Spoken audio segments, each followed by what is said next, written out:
Hello Python enthusiast. Let us check one of the most asked interview question. What is the concept of namespace in case of your Python? So in Python, a namespace is a container for set of identifiers such as variable name, function name, class name, etc. And where this each identifier is associated with corresponding object.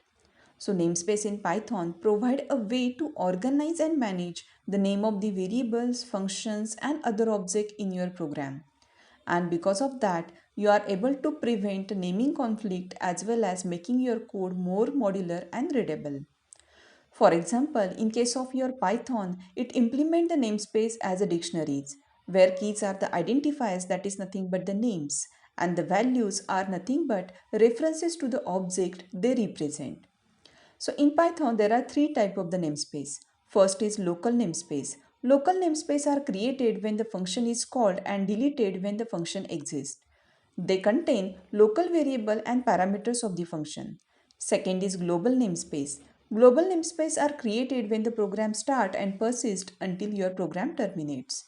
They contain global variables, functions and define at the top level of module or declared as a global within a function. Third is a built-in namespace.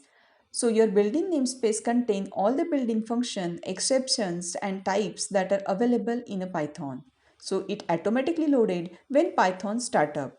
So namespace allows a Python to keep the track of different variable, functions, classes and other objects without conflict. When you reference a variable or function in Python, interpreter first search in a local namespace, then in global namespace, and finally in built-in namespace until it finds the identifier you have referenced.